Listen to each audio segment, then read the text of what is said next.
गहरे सरसब्ज जंगल में, जहाँ परिंदे मीठी धुनें गाते और एक नरम नदी बहती थी, दो अनोखे दोस्त रहते थे। मनो, एक छोटा शरारती खरगोश, और बोबो, एक बड़ा नरम दिल रीछ। हर सुबह मनो खुशी खुशी बोबो के गार की तरफ छलांगे मारता हुआ आता और पूछता, आज हम कहाँ खेलने जाएंगे?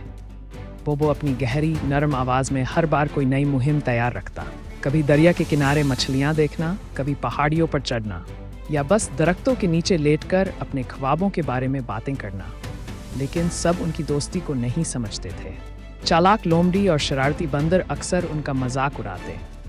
देखो इस नन्हे खरगोश और दैत्याकार रीछ को, कितना अजीब जोड़ा है। लोमड़ी तंजिया कहती। बंदर छेड़ बोबो, तुम मनो के दोस्त क्यों हो? तुम तो उससे कहीं ज्यादा ताकतवर हो। बोबो इन बातों की परवाह नहीं करता था।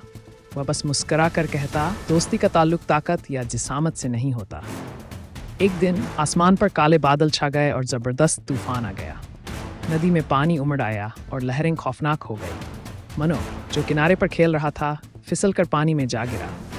बोबो, मदद करो, मुझे तैरना नहीं आता, वो चीखा, पानी में जद्दोजहद करता हुआ। बोबो ने एक लम्हा भी सोचे बगैर दरिया में छलांग लगा दी। तेज लहरें उसके खिलाफ थीं, लेकिन मनो के लिए उसकी मोहब्बत ने उसे और मजबूत कर दिया।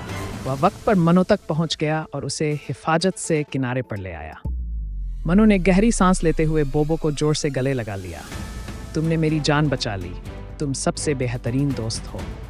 दूर से सब कुछ देखते हुए लोमड़ी और बंदर शर्मिंदगी से नजरें झुका लेते हैं। हम गलत थे बोबो, लोमड़ी ने एतराफ़ किया। सच्ची दोस्ती वाकई जाहिरी जिसामत या ताकत की मोहताज नहीं होती। बोबो ने सर हिलाया। यह एक दूसरे का ख्याल रखने का नाम है, चाहे हालात जैसे भी हों।